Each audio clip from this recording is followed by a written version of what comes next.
la deuxième table ronde, l'objectif, c'est peut-être d'essayer de conclure la journée en ouvrant vers l'avenir. Et le titre qu'on a mis, c'était de se demander comment sortir de l'exception, comment pérenniser les bonnes pratiques de modélisation de l'expérience patient, vécue, savoir expérientiel pour analyser, construire, évaluer des interventions. Et donc, Leïla Moret, qui a présenté, donc je ne la présente plus, Lénise, je ne la présente plus, Leïla, je ne la présente plus, Marie-Pascale, je ne la présente plus. Et il reste Alexis Vervial, qui a fait l'erreur de venir et qui a été repéré et qui va remplacer au pied levé Élodie Basset, qui n'a pas pu venir, qui est souffrante. Et puis, on a une autre personne qui est souffrante, c'est Christian Saout, qui devait représenter la HAS, un peu le côté autorité de santé, mais qui est également malade. Donc, c'est une épidémie. Mais j'espère que du côté de Marie-Pascale et de Leïla, vous pourrez aussi dire quelques mots, et toi aussi, quelques mots de ce côté réglementaire. Oui. Donc, du coup, pourquoi sortir l'expression? On a vu qu'il y a énormément de questions qui ont été posées au cours de la journée qui étaient « Ok, c'est bien, mais comment ça tient? Comment ça tient encore dans 2 ans, dans 3 ans? Comment faire? Comment pérenniser? Comment mettre à l'hôpital d'à côté ?» tous ces trucs assez géniaux. Et on a donc finalement, en fait, il y a des projets. Et ces projets, ils viennent de multiples acteurs. Ça peut être des chercheurs, ça peut être des acteurs associatifs, ça peut être des acteurs du monde de la santé, qui sont des gens qui, à un moment donné, finalement, font quelque chose et poussent, on va dire, du côté des patients et du côté de l'expérience patient. Et mine de rien, on a souvent l'impression, peut-être moins au Québec, on peut en discuter, mais que ces projets ont un petit côté exceptionnel, qui tiennent justement à des rencontres, qui tiennent à des gens qui, pour une raison X ou Y, vont décider de mettre plus de motivation que ce qu'on attendrait d'eux peut-être dans un cadre de travail standard. Et du coup, se pose la question de finalement toutes ces connaissances, ces bonnes pratiques qui sont mises en place. Les chercheurs, ils savent quoi faire. Normalement, le mode de la recherche, c'est de publier, puis ensuite, c'est dans un article. On peut encore le lire dans 20 ans. Normalement, un article est encore lisible dans 20 ans. Mais dans beaucoup d'autres choses, finalement, c'est des savoirs pratiques, c'est des manières de faire, des collusions d'intérêts qui existe. Il y a 3 personnes et ça se passe bien parce que c'est les 3 bonnes personnes au bon endroit. C'est souvent interdisciplinaire, on l'a vu aussi. Et donc, la question, c'est comment on pérennise tout ça, comment on transmet, comment on généralise à d'autres publics, comment on passe à l'ordinaire, au normal, ou à des pratiques peut-être plus codifiées quand la puissance publique s'y intéresse et s'y met. Donc, on a vu qu'il y avait un fonctionnement d'innovation, par exemple, au Québec, qui était relativement impressionnant. Il y a beaucoup de gens, il y a toute une institutionnalisation des choses. Ceci dit, peut-être que voilà, si le jour où il y a un directeur du CHUM qui est moins enthousiaste pour l'innovation, peut-être que ça deviendra d'un seul coup beaucoup plus dur. Il y a aussi peut-être la possibilité d'inscrire des éléments dans la réglementation. Ça pourrait être le Graal. On a trouvé une bonne manière de faire, on l'inscrit dans la réglementation, puis maintenant, ça y est, ça va pas changer. Il y aura quelques années où ça va pas bouger, mais en même temps, est-ce que ça peut pas figer administrativement des pratiques qui, justement, sont valables parce qu'elles sont vivantes? C'est aussi une question qu'on peut se poser. Bref, il va s'agir de se poser un peu ces questions-là. Et puis, donc, ce que je vais vous demander, c'est que peut-être on fait un premier tour de table où chacun pourrait peut-être réfléchir à des projets qu'il a vus ou qu'il a fait, peut-être une sous-partie de projet, se demander je sais pas, dans 5 ans, dans 10 ans, qu'est-ce que ça devient, qu'est-ce qu'il en reste en fait, en quoi ça s'est transmis dans des pratiques, en quoi ça a été pérennisé, en essayant peut-être de réfléchir à des choses assez précises. Très concrètement, ça c'est bien, mais qu'est-ce qu'on en fait? Et puis ensuite, on pourra commencer à discuter peut-être avec la salle et puis, ou avec les gens qui sont derrière leur ordinateur sur YouTube, et puis lancer la discussion de façon un peu générale. Alors, par qui on commence? Lénise, tu es la plus proche. Alors, ouais, d'accord. Oui, merci. Je sais ça. Déjà, je fais mon truc. Alors, je crois que cette question, elle est énorme. Et on peut même se poser si elle est même cohérente.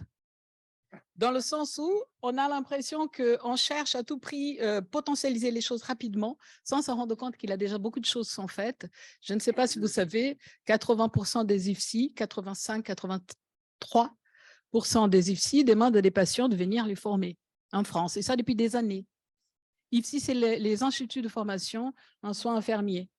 J'ai fait une enquête il y a peu de temps et justement, j'ai pu constater ça. Et après, j'ai vu qu'il y avait encore d'autres enquêtes qui parlaient là-dessus aussi. Donc, il y a des choses qui sont faites. La pérennisation, je crois que c'est en premier, pour moi, que c'est une science d'éducation, c'est l'éducation. Hein, c'est la formation des soignants. Et effectivement, la loi Ma Santé a bien dit qu'il faut que dans le parcours de soins, dans les parcours de formation des professionnels de santé, ils aient la confrontation, le contact avec des patients experts qui viendraient partager avec eux leur expérience, mais pas que ça. Donc ça, c'est quelque chose qui est de plus en plus fait un peu partout. Mais je pense aussi que si nous regardons aujourd'hui, très peu de personnes qui sont venues parler ici sont malades. En tout cas, se déclarent comme malades. Donc, déjà, nous-mêmes, nous pouvons regarder notre porte. Et ça va commencer peut-être à changer et pérenniser le jour où jamais plus on parle sur eux sans eux.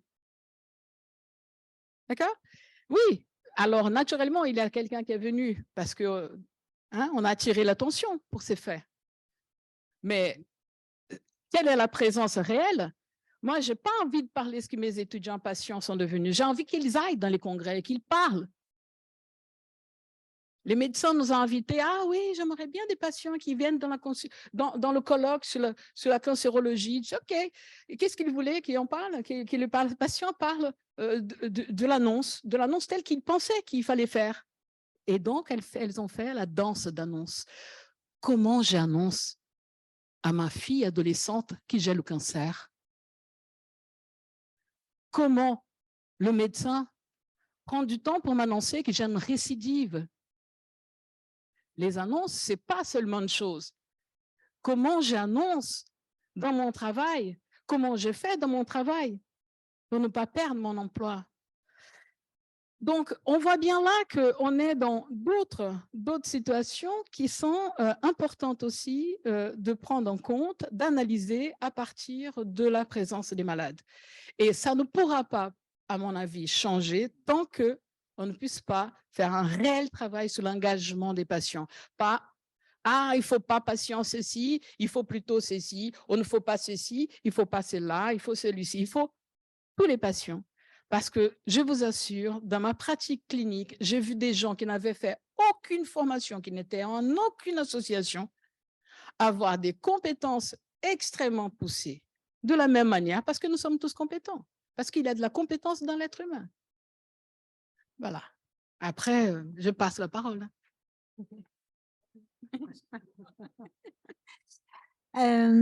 Ouais, il y a tellement de choses à dire aussi, faut prendre un angle d'attaque et puis, les autres compléteront. Je suis complètement d'accord, la formation, c'est la base. Alors si dans les VICI, il y a effectivement des patients, formateurs ou des patients, partenaires qui interviennent en fac de médecine, c'est quand même encore, par exemple, c'est encore très, très rare. Bien qu'il y ait des choses qui se passent, par exemple, pour les internes en médecine générale, l'équipe du département de médecine générale voilà, travaille maintenant de façon très régulière avec des patients partenaires, des patients formateurs qui, voilà, qui interagissent, il y a des jeux de rôle, etc. Donc, il y a des choses qui se passent, mais je pense qu'il y a encore énormément de choses à faire enfin, voilà, on est au tout début de quelque chose enfin, dans les études universitaires.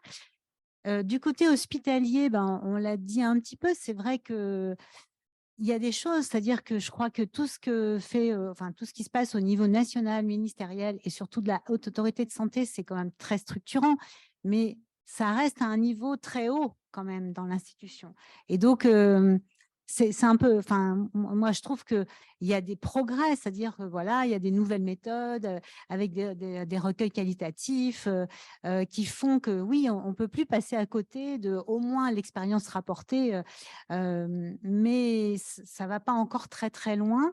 Et je pense qu'il y a vraiment une énorme acculturation à imaginer pour que on écoute tous ces patients partenaires qui sont dans nos services. Ils y sont dans nos services, ils participent, ils discutent avec les équipes, mais ils sont complètement invisibles pour le moment. Enfin, en tout cas, je parle de ce que je connais au CHU, par exemple, mais je crois que c'est pas le seul endroit en France où, par exemple, aussi où ça se passe comme ça. Mais il y a un mouvement, quoi. Donc, il suffirait peut-être pas de grand-chose pour pérenniser ça.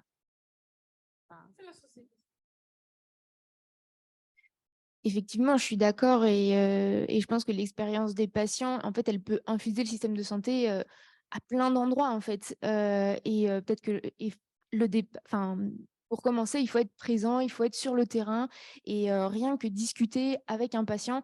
On a des témoignages de ah merci en fait, juste notre discussion en fait, elle a permis d'améliorer mon expérience juste pour le moment qu'on vient de passer, les 5 minutes en fait où on vient d'échanger et pour sortir de l'exception, effectivement, on peut venir reproduire, des démarches, qu'on fait dans un CHU, le refaire dans un autre. On peut, quand on parlait des urgences tout à l'heure, on peut se dire: «Bah, tiens, on va aller faire la même chose dans un autre service d'urgence» ou alors si on vient périmétrer à la salle d'attente, on se dit: «Bah, tiens, dans le même CHU, finalement, on peut, venir, travailler de façon transversale sur toutes les salles d'attente.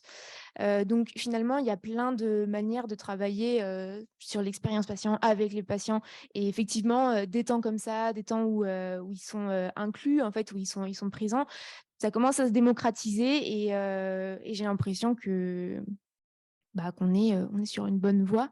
Après moi, les questions que je me pose, c'est, est-ce qu'on peut vraiment, en fait, sortir de l'exception et est-ce que, justement, en venant, systématiser finalement, on pourrait perdre l'essence même de l'expérience des gens? Heu et ça, c'est une réelle question. Est-ce qu'on a vraiment les capacités sur le sujet de l'expérience patient à aller, chercher, en fait, de sortir de cette exception et d'aller, Heu et ça, j'ai pas la réponse. C'est une question, peut-être que je peux vous poser, si vous l'avez. Je vais essayer de comment ça s'appelle? De reprendre ça avec plusieurs niveaux là d'analyse là, parce que je trouve que la question est vraiment super intéressante. La première, si je reviens sur l'expérience au Québec, c'est parti vraiment d'une de construire une légitimité d'abord, sur le discours et sur, la manière et le côté essentiel de recueillir l'expérience patient. Puis nous, on est passé par la faculté de médecine. Parce qu'effectivement, on a pensé, enfin, ça a été fait d'une façon qui n'a pas été forcément réfléchie à l'avance, mais ça nous a beaucoup, beaucoup aidé de commencer par le milieu médical. Quand Vincent Dumez a été recruté à la faculté de médecine par le doyen de la faculté de médecine, qui s'est rendu compte quand même que le principal intéressé n'était pas autour de la table et que ça l'a quand même un peu perturbé quand il a rencontré Vincent dans son bureau. Eh bien, le fait que les patients étaient reconnus pour leur savoir expérientiel et soient mobilisés pour former les futures générations des différentes professionnels de la santé, ça a vraiment mis un peu comme une pierre à l'édifice. Là, c'est les fondements vraiment de tout ce qu'on a été capable de pouvoir faire après. Puis Vincent revient toujours là-dessus en disant ça a été notre grande chance de débuter notre histoire en commençant par la faculté de médecine. La faculté de médecine à Montréal, rien que déjà ça, c'était aussi il y avait comme on pourrait dire c'est en formation initiale, c'est la faculté de médecine à l'université de Montréal, puis il y avait aussi la mise à l'échelle dans les autres universités. Donc il y a eu tout un travail aussi qui a été fait pour l'amener à McGill, pour l'amener à Sherbrooke, pour l'amener à Québec, et aussi finalement d'arriver au niveau des endroits où on donne le diplôme de médecin, quoi, pour reconnaître la façon dont on forme les étudiants en médecine, la manière dont on les sélectionne, etc. Donc on a vraiment touché tous les niveaux possibles, inimaginables sur la façon dont on pouvait toucher la profession médicale, sauf un peu quand même tout ce qui concerne les internes qui sont moins touchés. Mais par exemple, pour la formation continue des professionnels de la santé, il y a beaucoup, beaucoup de patients qui sont maintenant reconnus comme pouvant contribuer à la formation médicale, la formation continue des médecins. Donc ça, je pense que c'est très important de revenir sur l'édifice. Là, on est tous d'accord là sur l'histoire de la formation, puis pas seulement les formations des médecins, c'est vraiment l'ensemble de tous les professionnels qui agissent dans le milieu de la santé et des services sociaux, parce que ça entraîne un changement de culture. Puis c'est super intéressant parce que nous, on travaille avec des patients maintenant depuis une dizaine d'années et j'ai quand même plusieurs fois entendu nos patients dire, mais maintenant, quand je vais dans les établissements de santé, je me retrouve avec des jeunes et ils savent ce que c'est que le partenariat. Ils savent ce que c'est. Avant, quand ils arrivaient dans les milieux, Ils étaient des aliens, personne ne comprenait de quoi ils causaient. Enfin bon, bref, mais maintenant, c'est eux qui deviennent la force. C'est comme s'il y avait un changement dans le curseur. Là, ils étaient vraiment tout à fait en bas. Puis là, progressivement, la normalité et la culture fait que l'ensemble des professionnels qui sont là ont tous été formés au partenariat, à l'écoute expérientielle des patients. Donc, ça change vraiment beaucoup les choses. Et puis aussi, je pense que une autre chose qui est arrivée, c'est que très vite, on a décidé qu'on allait travailler à la fois non seulement sur la formation, mais qu'il y avait un levier au niveau de la recherche, puis il y avait un levier au niveau du système de santé. Puis étonnamment ou pas, c'est quand même le système de santé qui a été le plus compliqué. Je veux dire, ça n'a pas été, c'est pas là où on est arrivé, on était accueillis bras ouverts et autres. Là, c'est pas ça qui s'est passé. C'est que c'est par l'intermédiaire donc de la recherche où au même moment il y avait une politique qui était la recherche axée sur le patient qui naissait au Canada et sur lequel on a pu vraiment aussi s'inscrire parce qu'il y avait des appels à projets qui étaient vraiment ciblés aussi sur la manière dont on pouvait prendre en considération l'expérience. Donc ça nous donnait aussi un deuxième levier super intéressant parce que c'était reconnu aussi au niveau donc de l'ensemble de la société. Donc ça, c'était pas mal. Et ça a amené évidemment à commencer des projets dans le système de santé avec du financement. Donc on pouvait avoir des espaces un peu, comment pour dire, protégés pour pouvoir vraiment être innovant, tester des choses, etc. Puis pas trop, comment on pourrait dire, indisposer tout le monde puisque c'était dans un cadre de recherche. Et puis, il y a eu quand même la création du CEPPP simultanément à ça, qui a permis aussi d'arriver avec des projets un peu plus larges sur les établissements, comme la mise en place de comités d'amélioration continue, où il y a eu comme plusieurs établissements qui ont levé la main en disant on est intéressé. Puis le ministère a donné de l'argent vraiment pour dynamiser aussi ce type de choses. Donc ça, c'est vraiment c'est plein de facteurs différents qui amènent progressivement un changement de culture, une certaine normalité sociale, etc. Puis ça devient moins c'est quoi ton truc? Je ne comprends pas de quoi tu parles, quoi. Donc ça a été assez remarquable. Puis après, sur des exemples un peu plus précis de de projets de recherche, comment on amène ensuite à les amener à un autre niveau et aussi amener les établissements à travailler sur la prise en compte de l'expérience patient. La première chose, moi, j'ai beaucoup œuvré sur la mise en commun des expériences des uns et des autres. Donc, j'ai créé une communauté de pratique de l'ensemble de tous les établissements au Québec. Ce qui est fou, c'est que ce n'est pas le ministère qui fait ça. Il n'y a personne qui fait ça. Donc, bon, elle a dit, il n'y a personne, je vais m'y mettre. Donc, j'ai décidé de mettre un peu d'argent là-dedans, puis de le prendre sur ma chaire et de dire, on va animer une communauté où tout le monde met en commun tous les outils, on réinvente pas les trucs, on capitalise sur ce que fait chacun, etc. Puis en même temps, le ministère les a quand même, grâce à Vincent Dumez et à d'autres leaders de santé, sensibiliser le ministère pour dire mais il faut quand même un minimum de cadre là, aidez-nous là, parce que si vous le mettez pas dans un cadre minimum, on veut pas que vous soyez prescriptif, mais on veut quand même que vous mettiez quelques balises qui amènent le fait qu'il y ait quand même des postes qui soient alloués pour la dynamique du partenariat. Donc c'est ça qui s'est passé, il y a eu vraiment de l'argent qui a été développé par le ministère pour faire en sorte qu'il y ait des personnes qui sont en responsabilité par rapport au partenariat dans tous les établissements. Donc là, là ça devient évidemment un levier excessivement intéressant pour pouvoir développer cette chose-là. Puis le CEPPP était là pour donner les bonnes pratiques. Donc, ça a aidé. Et on avait en plus la communauté de pratique qui permettait à tout le monde de pouvoir de faire en sorte que ceux qui étaient plus en avance puissent aider ceux qui étaient plus loin et puis qui pouvaient avancer. Et puis, au niveau de la recherche, ça, c'est encore un autre truc. C'est vrai que ce n'est pas facile au niveau de la recherche. Ce que j'ai compris, c'est qu'il ne fallait pas travailler en général, en tout cas avec un seul établissement. Il faut travailler, comme je le disais tout à l'heure, avec plusieurs établissements pour qu'il y ait vraiment des communautés de pratique qui puissent se faire, qu'on puisse remonter constamment l'information au niveau des décideurs. Puis là, j'ai un petit scoop que je n'avais pas vu. Là, on me l'a re-signalé sur un petit truc en disant j'ai monté donc mon projet Parole Onco. Puis là, hier, il y avait un reportage à la télévision au Québec sur Parole Onco, sans que on soit cité directement, mais un établissement m'a montré ce qu'ils ont fait. Et le ministre a retweeté. Bon, là, moi, j'envoie un mot direct au ministre. Là. Je veux dire, bonjour, nous sommes en train de travailler là-dessus. Ça serait quand même sympa que vous nous aidiez. Donc, non, c'est ça, quoi. C'est vraiment prendre toutes les opportunités possibles et inimaginables pour montrer qu'il y a vraiment un changement de culture. Et vraiment, pour la COVID-19, on a pu vraiment voir la maturité parce que le ministère a systématiquement quand même s'est retourné de façon spontanée vers le CEPPP pour avoir de l'aide, pour monter ses comités et faire en sorte qu'il y ait la société civile qui soit autour de la table. Donc, ça montre quand même qu'au niveau des décideurs, il y a quand même une vraie prise de conscience comme quoi on ne peut plus maintenant prendre des décisions, même quand on est en situation de crise, sans les principaux intéressés. Donc, voilà quelques exemples. Le petit dernier de la salle. Faut pas mettre trop trop près, j'ai l'impression. Hop, c'est bon. Alors, ouais, vaste question. Alors, j'ai fait mon petit plan pour répondre. C'est un peu la question, c'est un peu aussi celle qu'on s'est posée aujourd'hui sur l'histoire des innovations. Et finalement, est-ce qu'il n'y a pas des cycles dans des innovations? Est-ce que finalement, on n'est pas en début de cycle? Et on sait que les cycles, c'est compliqué dans les innovations. Il y a des phases voilà, où on est, où une innovation, enfin là, on est plus en phase massification en France, je trouve, mais ça serait à discuter. Massification par grappe, moi je trouve que, et d'ailleurs aujourd'hui, dans les interventions, on a eu beaucoup d'établissements publics.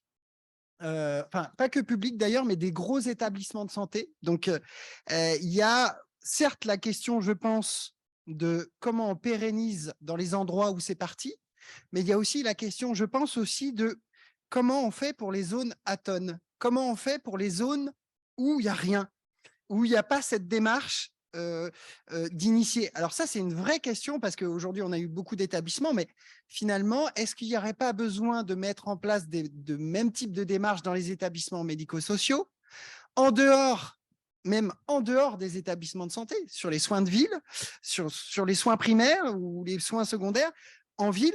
Et donc là, il y a une vraie question de, évidemment, pérenniser les endroits où il y a, mais qu'en est-il dans les endroits où il n'y a pas?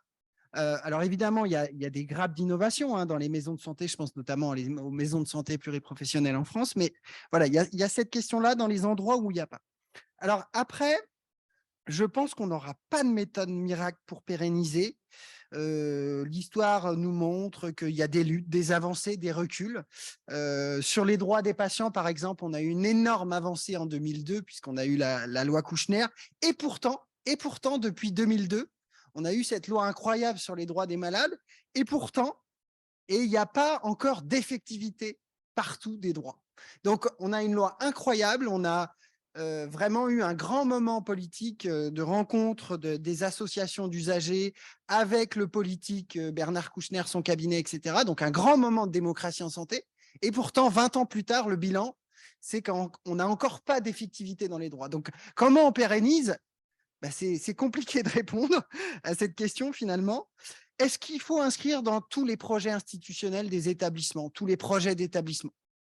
Est-ce que c'est parce que c'est écrit dans la Bible qu'on aura une parole et que ça sera infusé dans les pratiques? Probablement pas non plus. C'est pas parce que c'est écrit dans le droit. C'est pas parce que c'est écrit dans le projet institutionnel des établissements. Mais alors, bon, mon Dieu, comment on fait, quoi? Qu'est-ce qui assure l'effectivité et la pérennité de cette expérience patient? Alors là, vous allez me dire, je vais prêcher pour ma paroisse.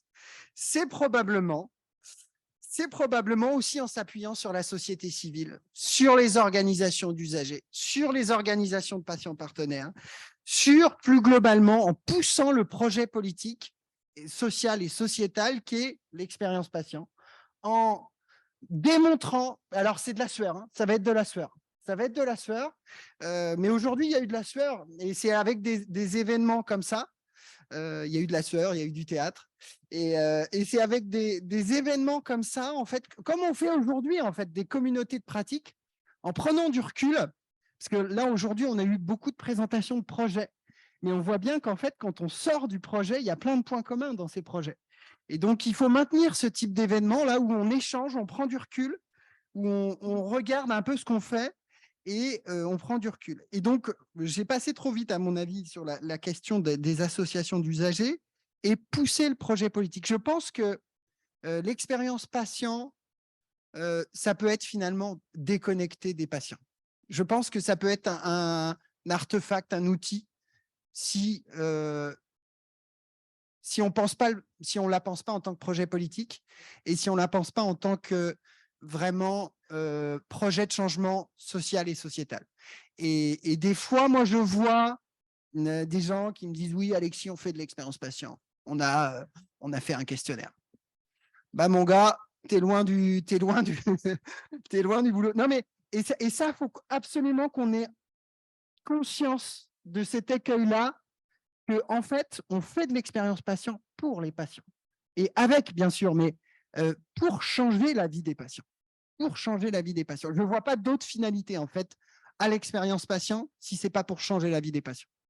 Et donc, ça, vous pouvez vous appuyer. J'en discutais tout à l'heure. Nous, les mouvements associatifs, on est parfois éloignés des mouvements de la recherche. C'est ça qu'on n'a pas vraiment. On n'a pas encore, mais ça va venir de CEPPP en France. Le CEPPP, c'est quand même une structure unique entre un établissement, enfin des établissements hospitaliers, de la recherche et des patients. Et ça, nous, on est les assos de patients dans notre coin. Il y a la recherche dans un autre coin. Et finalement, on ne se rend compte pas tellement, quoi. On ne se rend compte pas tellement, pas encore, mais je pense que pour pérenniser, un des trucs, c'est faut qu'on se rende compte et qu'on pousse le projet politique de l'expérience patient. Voilà. Et donc, il y a un objectif, il faut construire le CEPPF. Il est en cours. Ok, est-ce qu'il y a des questions dans la salle ou des remarques ou sur Internet si Vincent a regardé?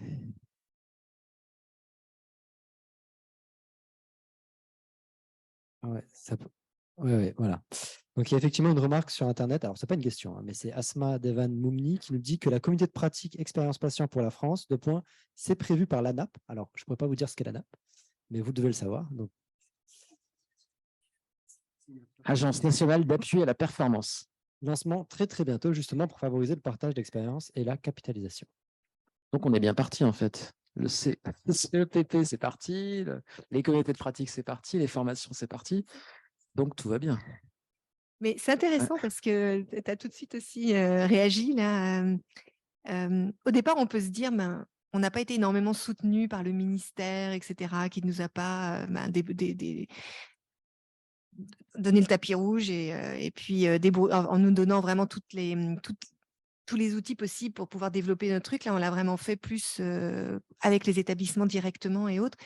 Et par exemple, la communauté de pratique, je pense que le fait qu'elle est un peu on the side, là, elle n'est pas reconnue elle n'est pas conduite par le ministère, elle est vraiment par moi. Là, donc, c'est quand même un truc neutre. Là, je veux dire, ils n'ont pas de compte à me rendre ni rien. C'est vraiment intéressant. Hein. C'est intéressant comme positionnement aussi. S'il y a quelque chose qui est sûr avec les communautés de pratique, c'est très dur à susciter et à contrôler. Et à faire vivre. Parce que elles doivent être indépendantes, ça c'est sûr. Ouais. Et je me rends pas compte, là, ça fait quand même 3 ans et demi maintenant qu'elle existe, cette communauté de pratique, et on est au minimum 50 à 60 à chaque rencontre. Ce qui montre que les gens sont vraiment motivés quoi, pour être présents. Là, c'est fou. Là. Mais justement, je pense parce que c'est un endroit un peu sécurisé où ils savent qu'ils peuvent vraiment échanger. Et puis, il ne va pas y avoir de jugement, ça ne va pas être récupéré à d'autres fins. Et ils sont tous là pour la bonne raison. Là. Donc, c'est vraiment intéressant. Et on accepte de temps en temps les autorités à venir, mais il faut qu'ils soient là avec une bienveillance. Alors, ces projets en cours, ANAP et CEPPP, c'est la HAS qui les pilote ou c'est… Parce que du coup, peut-être qu'on pourrait un peu parler de la HAS et de ce qu'elle va faire ou ce qu'elle va sortir sur l'expérience patient ou qu'elle voudrait faire. En fait, elle a déjà sorti des recommandations. En fait, c'est des projets différents. L'ANAP, c'est une agence d'expertise et de performance. Le CEPPP, c'est une organisation, donc on l'a vu, Montréal. La Haute Autorité de Santé, elle émet des recommandations, en fait. Et elle a déjà émis un premier volet de recommandations sur l'engagement des usagers.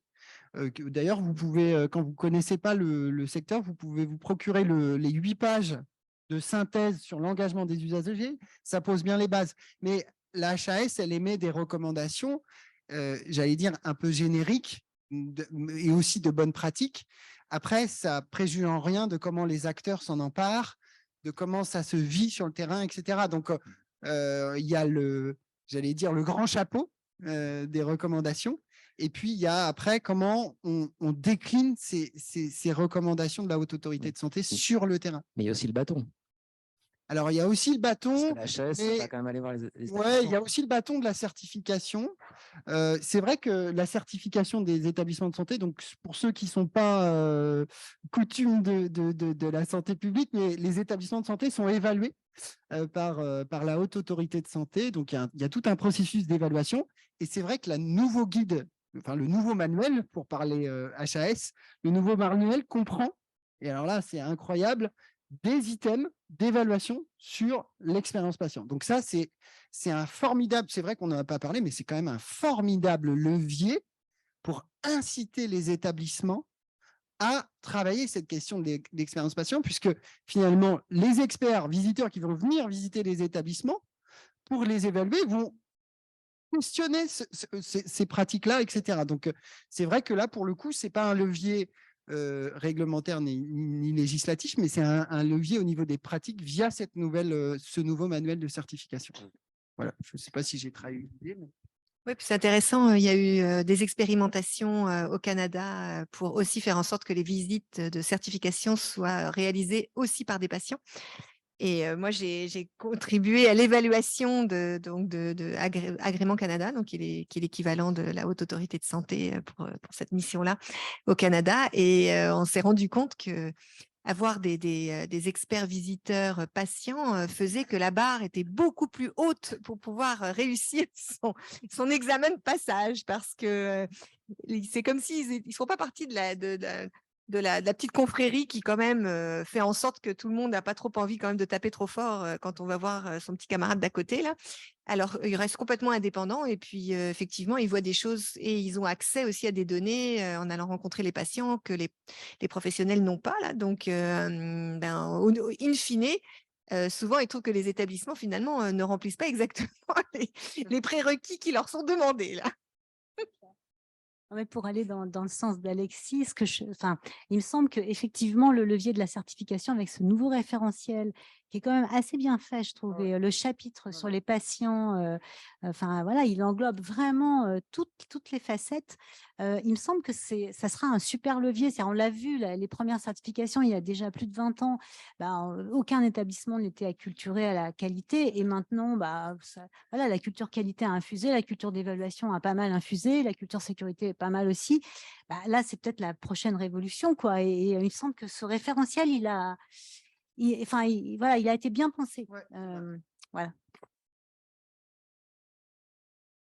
Est-ce qu'il y a une remarque ou une question dans la salle? Oui.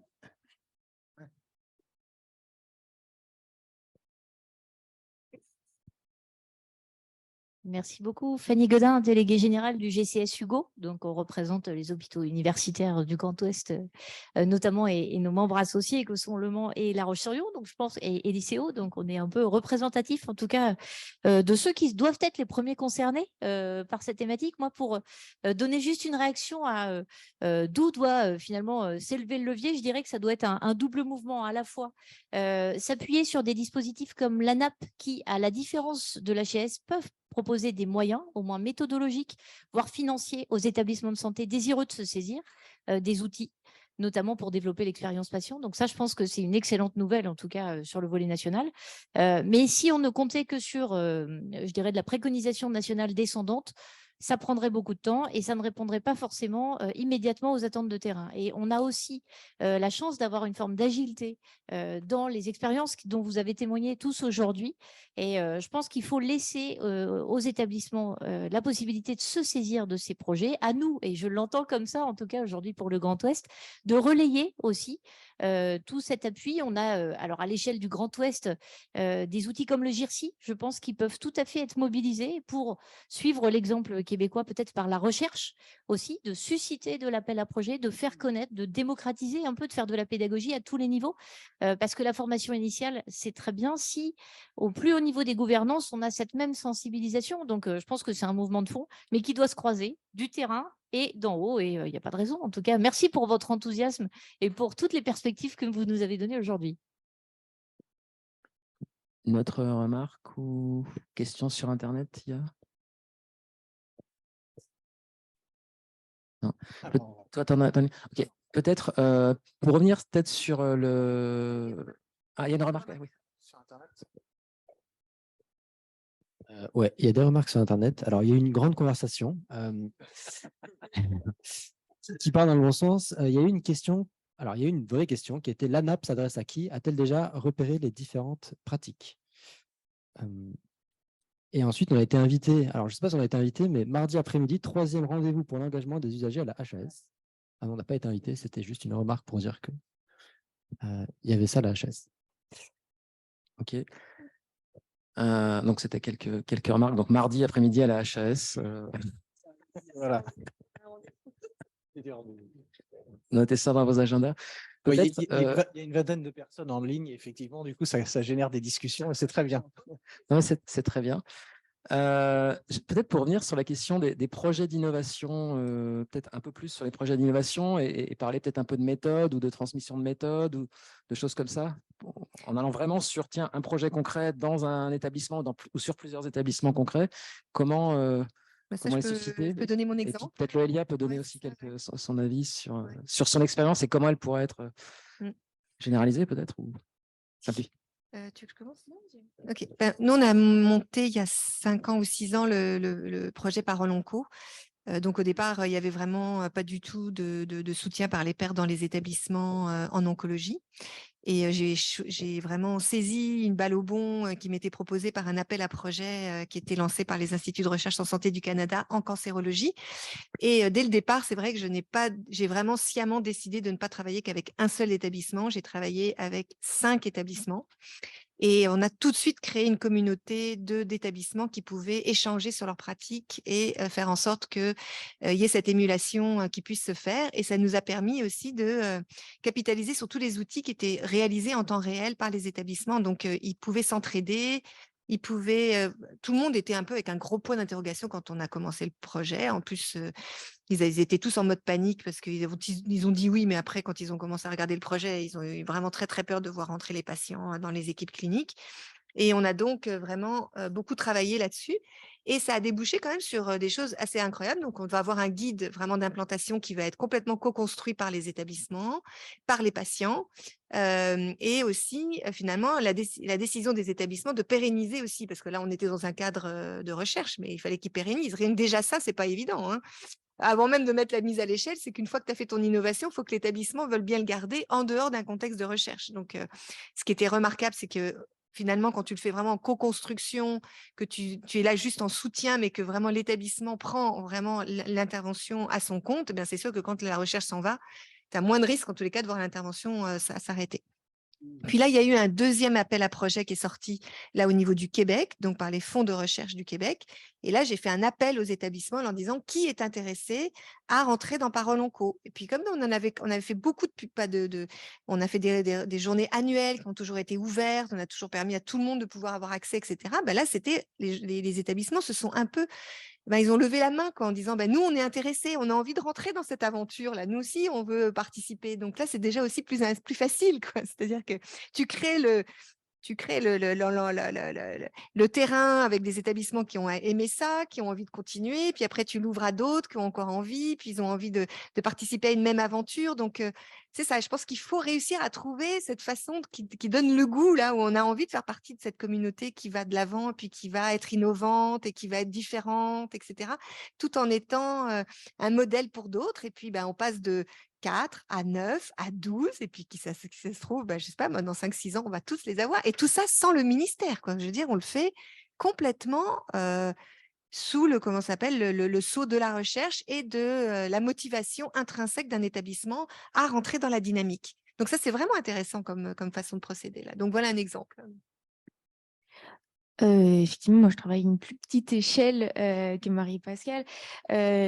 Pour ma part, le projet, il s'appuie sur une mission expérience patient dans un CHU. Donc, effectivement, il y a un engagement institutionnel qui porte finalement le projet. Donc, déjà, une des pistes, c'est de généraliser en fait ces missions-là ou une direction expérience patient dans les établissements. Après, il y a tout un enjeu de commencer par un projet, de faire la preuve un peu de concept, de ça fonctionne. Et finalement, après, le bouche à oreille fonctionne aussi super bien. On fait ça dans un service et puis finalement, on est contacté par un deuxième et puis finalement, on est contacté par les représentants des usagers. Et qui sait, demain, on sera contacté par les patients partenaires du CHU qui sont en train de se mettre en place ou on sera contacté par des patients. Et il y a on peut à la fois le prendre service par service, on peut le prendre de façon transversale, comme je disais tout à l'heure, en prenant les salles d'attente, par exemple, qui est un prisme, par tout autre bout finalement. On peut venir aller chercher de la transférabilité en fait des urgences, par exemple dans d'autres villes et mutualiser les apprentissages d'un projet dans une autre ville et puis finalement de voir si c'est transférable ou pas. Et il y a aussi tout un enjeu qui est le design ou les personnes qui portent ces projets-là, il en faudrait une armée aussi. Enfin, il faut beaucoup de monde et ça demande de l'énergie. On en a parlé tout à l'heure. Et il y a tout un enjeu sur donner des clés, donner des outils et que les acteurs de terrain se mobilisent aussi sur ces sujets-là et soient les acteurs directs en fait de ces transformations-là, au-delà de ce que nous on peut porter comme projet. Nous, ça s'était vu en fait sur l'accueil des urgences où du coup on ne pouvait pas, par le périmètre du projet, se saisir en fait de l'espace de soins et où du coup l'équipe médicale en fait s'est saisie du projet, a dit bon bah c'est le moment en fait parce que vous portez ce projet sur l'expérience des patients à l'accueil des urgences et ben du coup nous on va monter un projet et on va aller réfléchir sur l'expérience des patients d'un point de vue médical dans la suite du parcours et on va continuer en fait la démarche que vous menez. Et donc il y a voilà tout un enjeu aussi sur en capacité les acteurs qui sont sur le terrain à se saisir de ces sujets-là en fait et que ça devienne leur projet au-delà des projets qu'on porte dire de façon un peu singulière et ça dépend des équipes, c'est ça? Non, trop Ah. personnes dépendantes. Ah oui, c'est personnes dépendantes, effectivement, oui. Mais c'est tout l'enjeu du changement de culture, en fait, et ça va prendre du temps, effectivement, mais il y a un changement de culture qui est en train de s'opérer et je pense qu'on peut y arriver. Autant tout le monde ne peut pas devenir le designer / médecin / ethnographe / tout ce qu'on veut, interdisciplinaire. Et peut-être qu'à un moment donné, il faut quand même des gens qui justement sont capables de faire ces liens. Je pense que tous les gens autour de la table sont capables de faire ce genre de lien, de parler à des médecins, de parler à des patients, de parler à des soignants, enfin de parler à tout le monde et de voir ou de sentir des problèmes aussi bien au niveau organisationnel que technique, etc. Et puis finalement, c'est un peu tout ça, quoi. Donc, est-ce qu'il faut je ne sais pas quoi, des médiateurs interdisciplinaires un peu partout? Est-ce qu'il faut comment vous voyez les choses? Et puis on va peut-être s'arrêter là-dessus. Par rapport à ça, je pense que oui, c'est déjà les patients engagés eux-mêmes qui peuvent se former entre eux, qui peuvent étudier, qui peuvent faire ce qu'ils pensent être nécessaire pour être là où ils aimeraient être. Et ça, c'est très important. C'est comment les patients eux-mêmes prennent leur position, ils font les choses. J'aimerais sortir du malade là et j'aimerais parler rapidement sur la situation des femmes. Il y a eu une époque où on parlait des femmes et les femmes n'étaient pas là. Il y a eu une époque où on disait que les femmes ne seraient pas compétentes pour voter. On a eu une époque où on a pensé qu'elles étaient trop faibles, trop émotionnelles, trop insécurisées et qu'elles ne seraient pas capables. Donc, oui, je suis d'accord avec ce que tu dis. C'est une question de temps, mais ce sont les femmes qui ont appris aux femmes à pouvoir porter une parole politique. La pérennisation, c'est pour ça que j'ai rigolé à l'entrée un peu de manière provocatrice.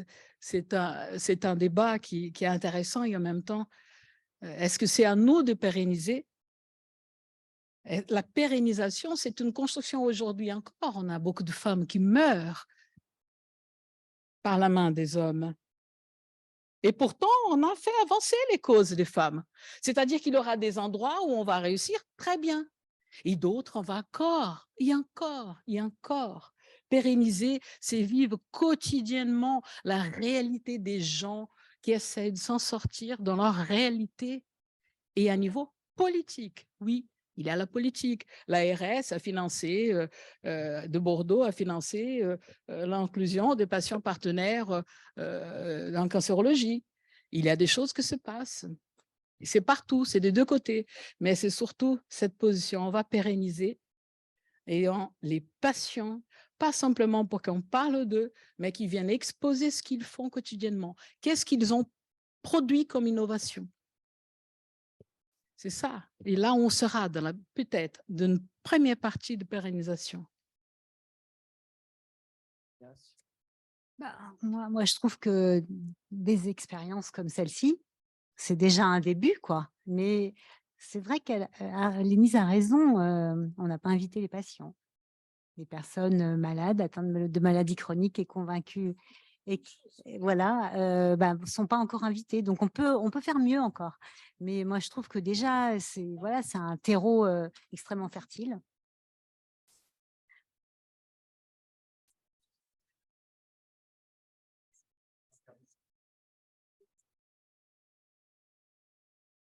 On nous rappelle le temps. Et ben, tous vos points de vue sont super intéressants. C'est sûr qu'il ne faut pas aller chercher en fait un modèle qui fait tout à la fois et qui fait rien. C'est vrai que effectivement, les patients ont tout à fait leur place et doivent être dans ce type de moment-là pour continuer les discussions et pour continuer cette question de la pérennisation. Et c'est aussi important de rappeler qu'il y a des patients qui ne souhaitent pas forcément non plus être dans les discussions. L'important, c'est de respecter en fait les envies, c'est les motivations. Et je pense que c'est au niveau du respect des envies de chacun, des possibilités. Il y a des patients qui font ce travail-là, il y en a qui le font pas. Et chacun a sa place. Et voilà, il faut juste trouver une façon. Comme on disait tout à l'heure, il y a plein de façons, je pense, d'y arriver. Et ça peut être au niveau politique, ça peut être dans les établissements, ça peut être sur le terrain, en allant vraiment au contact des patients, ça peut se faire partout, je pense. Mais j'aime beaucoup ce que tu as amené là sur de savoir s'il y a des personnes qui, enfin, un peu comme encore des nouveaux métiers dans les établissements qui seraient vraiment comme tu as dit, des passeurs capables de pouvoir évoluer à travers différentes disciplines et puis aider les différentes disciplines à communiquer les unes avec les autres. Mais moi, j'ai l'impression en tout cas que le mouvement dans lequel on s'inscrit amène les établissements à devoir s'ouvrir beaucoup plus sur la société civile que ce qu'ils ne l'ont fait jusqu'à présent. En tout cas, c'est ce que je vois au Québec. C'est comme si le mouvement du partenariat a... D'abord, j'aime beaucoup cette anecdote-là, mais quand ça a commencé, là, il y avait des comités d'amélioration continue de la qualité, puis les patients qui étaient autour du comité d'amélioration continue, ils avaient plein d'autres bagages que uniquement être patient, d'accord? Donc, ils étaient, par exemple, j'adore ce truc-là, il y avait une patiente, elle était andragogue, là, une grande spécialiste en andragogie, enfin bref, et puis elle commence à dire, bah là, tout ça, ça ne va pas du tout au niveau de la façon dont vous nous présentez l'information et autres, mais elle voulait l'amener de façon très positive et autres, mais on l'a ramenée à son cancer du sein. Elle disait, mais non, je ne suis pas qu'un cancer du sein autour de la table. Et c'est un peu ça, c'est qu'en amenant aussi les patients dans le système de santé, et à tous les niveaux, que ce n'est pas uniquement les établissements, mais aussi en première ligne, c'est qu'on amène aussi plein de compétences autres dont le système de santé s'est totalement privé pendant des années. Là. Justement, quand on est aussi designer et qu'on est aussi patient, ben, on arrive avec son bagage de designer, puis on peut aussi le mettre à profit dans le système. Et c'est ça que je trouve qu'on a. Il faut vraiment aller plus loin que uniquement dire qu'on veut des patients partenaires autour de la table pour leur expérience au niveau de leur problématique de santé. Ils viennent aussi avec plein d'autres bagages dont il faut absolument aller chercher le potentiel parce qu'ils peuvent aussi nous aider à réfléchir nos pratiques, nos manières de régler les problèmes, etc., de façon différente, parce qu'on est dans des moules, on a été formaté d'une certaine façon, puis on réfléchit toujours de la même façon, et on a besoin d'avoir des gens qui réfléchissent différemment. Donc, je trouve que ce que tu nous amènes, en tout cas, c'est aussi le fait qu'il faut prendre en considération plein d'autres expertises, et il faut qu'il y ait des personnes qui soient capables d'aller les chercher et de les valoriser. Et ça, on n'a pas encore ces métiers-là, là, mais je pense qu'effectivement, il faut qu'on arrive à aller les créer et les mettre en avant au même niveau qu'on reconnaît mieux l'innovation. Mais l'innovation, elle ne peut être réelle que si effectivement on croise des savoirs et des expertises très, très diverses. Puis c'est là où les choses se font, quoi. Donc... Oui, pas grand-chose parce que je crois qu'on a dépassé le temps. Il commence à y avoir, mais je ne sais pas si c'est exactement cette fonction-là, mais il y a quelques CDI, il me semble, dans les établissements de santé avec des patients coordinateurs. Donc, ils font le passage entre deux mondes, qui sont patients, mais qui sont coordinateurs au sein de l'établissement. Donc, ce n'est pas encore interdisciplinaire, mais disons qu'on a déjà un pont entre deux mondes, entre le monde des soignants et le monde...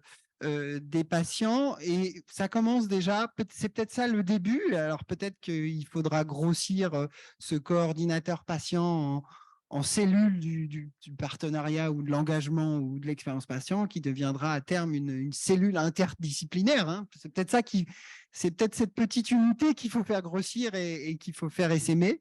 Mais en tout cas, voilà, ça commence petit, ça commence modeste, mais voilà, à faire. Et en plus, je pense qu'on ne le fait pas tellement en France, mais ça devrait arriver. On a des cellules éthiques qu'on a utilisées notamment en période Covid pour réfléchir sur les… Mais finalement, il n'y a pas encore trop de lien entre pratique clinique et pratique… entre l'éthique et l'expérience patient. Et je pense que des liens pourraient être faits, par exemple, entre ces patients coordinateurs et les cellules éthiques pour penser les choses. Donc, peut-être que c'est fait, mais voilà, peut-être à réfléchir aussi, parce que ça fait partie aussi, évidemment, l'éthique et l'éthique clinique, ça fait partie des disciplines à mettre dans la banette avec designers et autres, hein. On n'en a pas tellement parlé, mais il faudrait un colloque sur l'éthique clinique. Bref. À l'année prochaine. Voilà. Ceci va conclure sur ces bonnes paroles.